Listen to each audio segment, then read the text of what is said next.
To make crispy chicken fingers, and I'm going to show you the first part about it. And Louie, go on in, go on. Okay,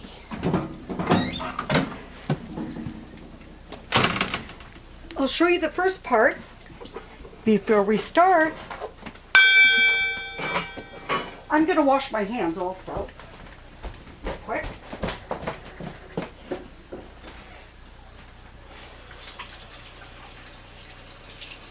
All right. Okay, so. What are we making today? What?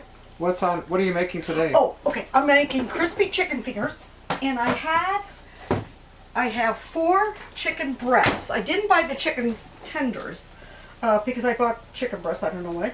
Anyway, I'm going to show you how to cut these up, and then I'm just going to marinate them. And then later on when we come back, I'll show you what I put on them to make them crispy and baking in the oven. Okay, so sharp knife, clean, dry chicken breasts. Boneless, right? Boneless and skinless. So I'm going to cut them to make them a little bit thinner because these are really thick. They're really thick breasts.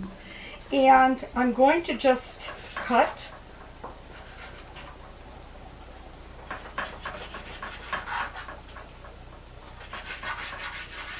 very simple, okay? Just because you want them to be thin, you know, like chicken tenders, you don't want them real fat and thick like a chicken steak or a chicken fried steak. So I'm just cutting these in strips. And this is probably my thickest chicken, but it's okay to be that thick. Now I did dry them in the refrigerator for a day, and just so, but you want them dry. You don't want wet chicken, okay? Because then that's not really what what chicken fingers are all about. And chicken steak is you want the chicken dry. You don't want a wet rub. These in pieces.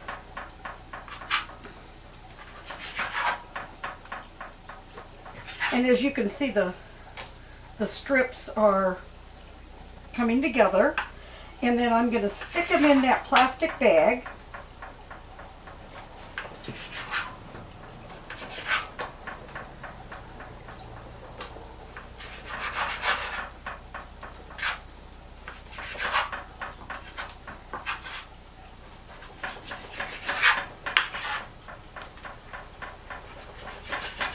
Okay.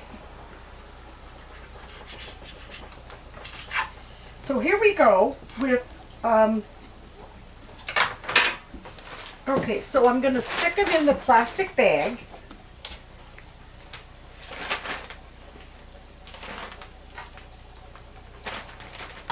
This is super easy, guys. Okay, so I have onion powder,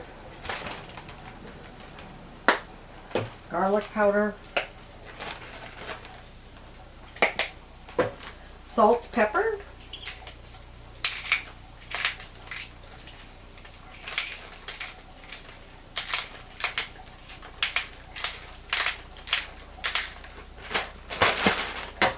I use Old Bay seasoning because I like the flavor. It gives the chicken, and we're going to marinate this. This is all going to be marinated together.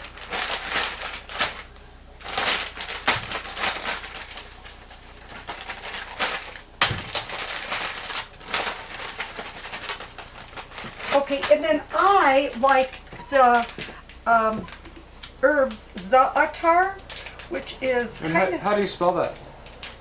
Here. Z-A-apostrophe-A-T-A-R. Yeah. And what's in it? It's a Middle Eastern spice that I kind of like, that kind of... Okay. I'm sorry, I thought I opened this, but it's not open enough. Okay.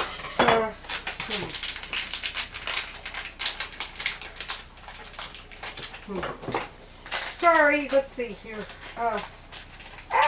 Okay, so now I got it open. It's got sesame seeds. It's got all sorts of good herbs. And I'm just going to sprinkle. And let's see where we're at.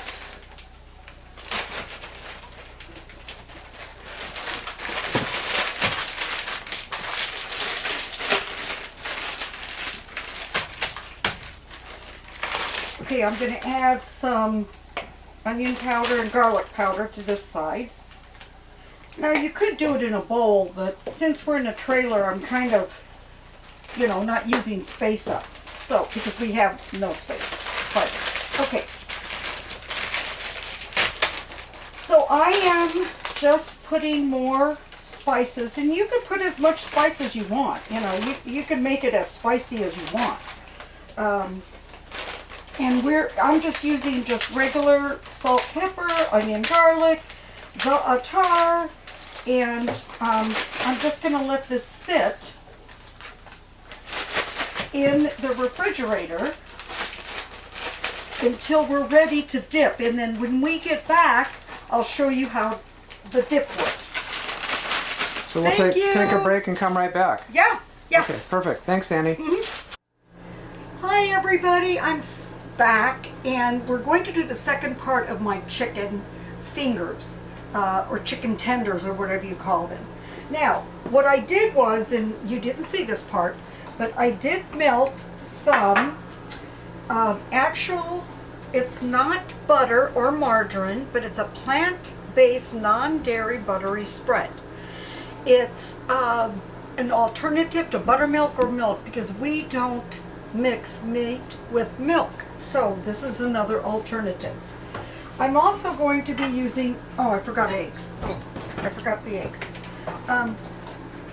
Now I took out the chicken tenders. They're in a bag. They were marinating in a dry rub. And then I'm going to do an egg and then cornflake crumbs. Now you can make this any way you want. You can make panko crumbs. You can do gluten-free breadcrumbs, and you could do almonds. You could put, you can do whatever crust you want. Okay, sorry. All right. Okay, so I'm going to pour this cornflake crumbs in here, and then I'm going to add another egg. Okay. So that makes 2 eggs. Yeah, now I have 2 eggs, and then I'm going to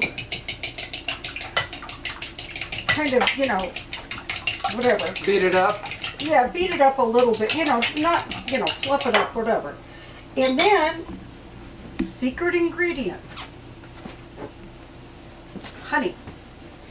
I'm just going to pour a little bit of honey into the egg mixture. I know, it's kind of a weird thing. Okay, I know, you're like, ugh. Oh, it'll make it taste better. Well, I don't know. Hopefully it will.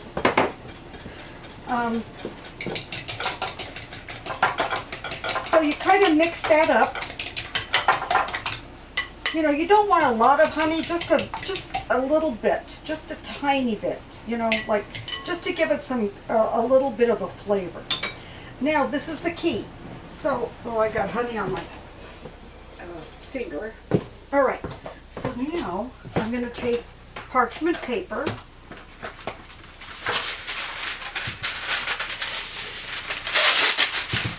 I'm putting it onto a cookie sheet, just plain old cookie sheet. And then I'm going to bring all this over, and then I'm going to dip. Here, I'll put this away. Okay, so I kind of have my thing going here. Your little workstation. Yep, my little workstation. Okay, well, let's see here. All right, so now, taking out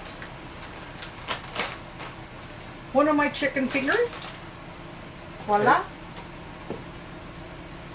So it's in the egg. In the egg. I might need another egg, I'm not sure, because I have a lot of chicken. Okay, then I put it in the margarine.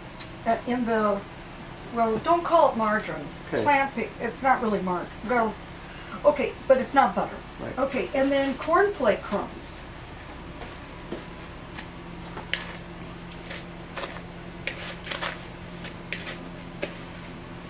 Okay. And then I'm going to put it on my thing. That looks great. So why don't we take a break, and then when it's all put back together again, we'll pop it in the oven. Okay. And you can let them know what temperature and stuff like that. All right, perfect. Be right back. Bye. Hey, welcome back to my chicken fingers cooking segment. And this is what it looks like, the end product of getting them in the oven. Now I have this oven at, I have to set it up really high, but bake it at 350. And when it's all crispy and done, probably 40 minutes, 45 minutes, I'm guessing. But anyway, I'm going to stick it in the oven, and you got to get the right size pan that fits in a small oven too, right? And the parchment paper does help, but I wouldn't put, you could put it on tin foil. I wouldn't. It won't stick on the parchment paper. paper. But I think parchment paper is probably the best. Okay. Anyway, I'm going to have to do this in 2 segments because I still have more chicken left. What's in the toaster oven? Oh, I'm making we're making French fries. And then what are we making over here? And we're going to have steamed broccolini. And what kind of pot is that? What? What kind of pot is that? What do you call that pot? It's got the vents on the top. That. What do you call It's it? a vented pot. I don't know. Is it like a pasta pot? Well, it's basically a pasta pot, but you It's can really steam good for it's really good for steaming. Yeah, and it has holes in the. I don't know what the brand is. We can let you know, but we can list it on when we post this. We'll list the brand of what that is. Oh. But it's a nice little. For a small. If you're in a small kitchen, this does everything. This is the only pot that we really need. Okay, bye. We'll be back. Thank you. Hi, we're back. The chicken is done, and it's really, really yummy. We've already tried a little bit. We're going to sit down and have our dinner. I'm making the broccolini, the French fries, and the wonderful chicken tenders. Now we'll show you with the table set. We have to take these off and put in another batch because we have a small oven. So we'll be right back. Thank you. Hi. Thank you so much for coming back and joining us now. We are going to have dinner, and here is my plate. We did make the crispy chicken fingers and the broccolini, and we do have a few French fries, and we're going to enjoy our evening, and I hope you do too. Bye.